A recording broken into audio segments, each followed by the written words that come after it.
नमस्कार मित्रांनो. आज 3 मार्च 2019 आपण पाहतात एज्युकेशन अँड टेक्नॉलॉजी. महत्त्वाचे बातम्या आलेल्या आहेत वर्तमानपत्रामध्ये. शिक्षकांच्या ब्रिज कोर्सची मुदत संपली. मित्रांनो, ब्रिज कोर्स म्हणजे नेमकं काय? हा ब्रिज कोर्स कशा संदर्भात आहे?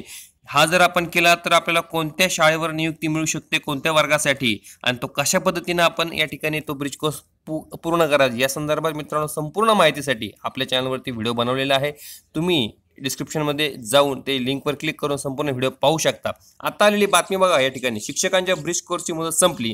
त्याचबरोबर मित्रांनो, जे टी अनुत्तीर्ण शिक्षक आहेत त्यांच्यावर कारवाई ही निवडणुकीनंतर होईल, अशा संदर्भात आलेली वर्तमानपत्रामध्ये बातमी आपण ते पाहणार आहोत. या ठिकाणी पहिली बातमी बघा आपल्या समोर आहे. शिक्षकांच्या ब्रिज कोर्सची मुदत संपली. मित्रांनो, 2142 शिक्षकांकडून ही प्रक्रिया पूर्ण. नव्याने कोर्स सुरू ठेवण्यास मुदतवाढ या ठिकाणी नाहीये. काय नेमकं या ठिकाणी झालंय बघा. 2018 साली ऑक्टोबर महिन्यामध्ये हा ब्रिज कोर्स सुरू करण्यात आला. आता मात्र या ठिकाणी बघा, राज्यामध्ये प्राथमिक शाळांमध्ये नोकरीला 1ली ते 5वी या वर्गासाठी बीएड उमेदवारांना जर नियुक्ती मिळवायची असेल तर त्यांना ब्रिज कोर्स करणं गरजेचं आहे. ब्रिज कोर्ससाठी पात्रता म्हणजे ते अगोदर कुठेतरी या ठिकाणी सरकारी किंवा कोणत्याही शाळेवरती, ज्या शाळेनं UDAS कोड मिळालेले अशा शाळेवरती नोकरीच हवी आहेत, आणि त्यानंतर त्यांना मुख्याध्यापकाच्या स्वाक्षरीने ब्रिज कोर्ससाठी फॉर्म भरता येईल, अर्ज करता येईल. मित्रांनो, ही सर्व NIOS यांच्या केंद्राकडून ही सर्व प्रक्रिया पार पाडली जाते. हिंदी आणि इंग्रजी असे 2 माध्यम आहेत, आणि या 2 माध्यमामधूनच आपल्याला ती परीक्षा देता येते. आतापर्यंत या ठिकाणी या बातमीच्या आधारे आपण बघा, 2142 शिक्षकांनी ब्रिज कोर्सची परीक्षा पूर्ण केली, म्हणजे परीक्षा नाही, प्रक्रिया पूर्ण केलेली आहे. राज्यामध्ये या कोर्सच्या मुदतही संपली असून अद्याप, म्हणजे आता मुदत याची मित्रांनो आपल्याला 31 मार्च 2019 पर्यंतची मुदत होती. ऑक्टोबर 2018 पासून हा कोर्स सुरू झाला होता. या कोर्ससाठी प्रत्येकी 5,000 रुपये, बघा या ठिकाणी मित्रांनो महत्त्वाची माहिती म्हणजे 5,000 रुपये फी आहे. नंतर विषय गणित 250 रुपये फी आहे. त्या संदर्भात माहिती मित्रांनो, डिटेल माहिती आपण आपल्या व्हिडिओमध्ये टाकलेली आहे. तुम्हाला त्याची लिंक डिस्क्रिप्शनमध्ये मिळून जाईल. जर तुम्ही या चॅनलवरती नवीन असेल एज्युकेशन अँड टेक्नॉलॉजीवर, तुम्ही सबस्क्राईब करा, बेलचिन्ह प्रेस करा. तुम्हाला शिक्षक भरती आणि नियमित जाहिराती मेगा भरतीविषयी अपडेट्स तुम्हाला मिळत राहतील.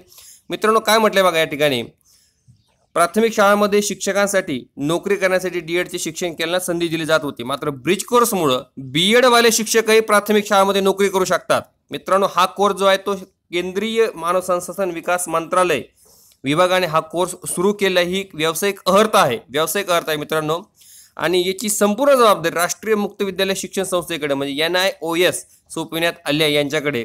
आतापर्यंत यांनी सांगितल्याप्रमाणे 2142 शिक्षकांकडून ही प्रक्रिया पूर्ण झाली. आता नेमकं वाद कोणाचा निर्माण झालाय बघा. 2 संघटनामध्ये, 2 गटामध्ये वाद निर्माण झालाय. संघटना नाही, 2 गटामध्ये वाद निर्माण झालेला आहे. काय वाद आहे नेमका बघा. या ठिकाणी आता ही परीक्षा झाली. 19 ते 25 मार्च दरम्यान ही परीक्षा घेण्यात आली. लवकर याचा निकालही लागणार आहे.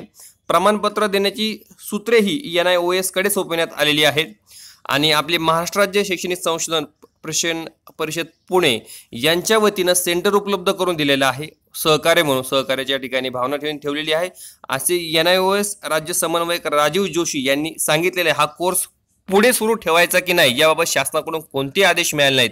मित्रांनो, या बातमीच्या आधारे तरी शासन या ठिकाणी जागं होईल आणि निश्चितच पुढील दिशा निश्चित केली जाईल. यासाठी ही बातमी आली आहे प्रभात वर्तमानपत्रामध्ये.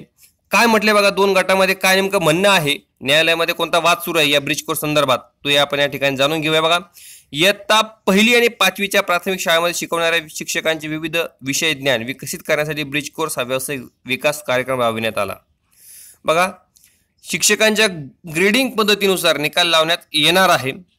ब्रिज कोर्स न करणाऱ्या शिक्षकांची नोकरी धोक्यात येणार असल्याचा इशारा शिक्षण विभागाकडून आधीच देण्यात आलेला आहे. म्हणजे ज्यांनी हा कोर्स पूर्ण केला नाही त्यांची नोकरी धोक्यात येणार आहे, आणि जे यापूर्वी शाळेवर नियुक्त आहेत BED व्यावसायिक अर्हता घेऊन, यासाठी उमेदवारांनी न्यायालयात याचिका दाखल केली आहे. त्यांना नियमित करू नये यासाठी काही शिक्षकांनी न्यायालयात याचिका दाखल केली, आणि हा कोर्स पूर्ण करणाऱ्या शिक्षकांकडून सेवा नियमित व्हावी यासाठी याचिका दाखल झालेली आहे. त्यामुळे या 2 गटामध्ये वाद सुरू आहे अशी माहिती शिक्षकांकडून मिळालेली आहे. ही माहितीचा सोर्स आहे बघा मित्रांनो, शिक्षक. त्यानंतर पुढची महत्त्वाची माहिती म्हणजे TET अनुत्तीर्ण शिक्षक आहेत त्यांच्यावर कारवाई कधी होणार मित्रांनो, तर ते निवडणुकीनंतर होऊ शकते, असं या ठिकाणी वर्तमानपत्रामध्ये आलेली बातमी आपण ती या ठिकाणी जाणून घेऊया. मित्रांनो, टी उत्तीर्ण होणं हे गरजेचं आहे. आपल्या सर्वांना माहिती आहे की या ठिकाणी 31 मार्चपर्यंत अंतिम मुदत दिली होती. 13 डिसेंबर 2013 नंतर नियुक्त झालेल्या शिक्षकांना टी उत्तीर्ण होणं गरजेचं आहे. मात्र जे टी अनुत्तीर्ण शिक्षक आहेत यांच्यावर कारवाई करण्यासाठी आता काय झालेलं नेमकं निवडणुका चालू आहे, त्यामुळे हा संवेदनशील मुद्दा आहे. निवडणुकीनंतरच कारवाई होऊ शकते असं या ठिकाणी बातमीमध्ये आले. पुढारी वर्तमानपत्रामध्ये काय म्हटलंय बघा, टी अनुत्तीर्ण असलेल्या शिक्षकांची संख्या मोठी आहे, त्यामुळे सध्याच्या निवडणुकीच्या वातावरणात संवेदनशील मुद्द्यावर कार्यवाही करून रोष ओढून घेण्याची सरकारची तयारी नाही. त्यामुळे राज्य सरकारने त्या संदर्भात काही हालचाल केलेली नाही. या बाबतीत आचारसंहिता उठल्यानंतरच पुढचे पाऊल टाकले जाण्याची शक्यता शिक्षण विभागातील अधिकाऱ्यांनी वर्तवलेली आहे. म्हणजे आता मित्रांनो, या भरतीमध्ये जे टी अनुत्तीर्ण शिक्षक आहेत यांच्यावर कारवाई होऊन त्यांच्या रिक्त जागी नवीन या ठिकाणी 2019 पवित्र पोर्टलद्वारे शिक्षक भरतीसाठी जागा रिक्त होणार नाहीत. निवडणुकीनंतर पुढच्या टप्प्यासाठी मात्र जर त्यांच्यावर कारवाई झाली तर त्या जागा रिक्त होतील आणि पुढच्या टप्प्यामधील शिक्षकांसाठी, उमेदवारांसाठी या ठिकाणी निश्चित फायदा होईल.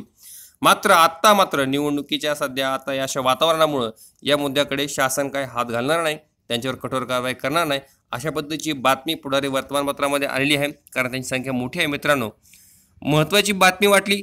ब्रिज कोर्स संदर्भात अधिक माहितीसाठी तुम्ही डिस्क्रिप्शनमधल्या लिंकवर क्लिक करा.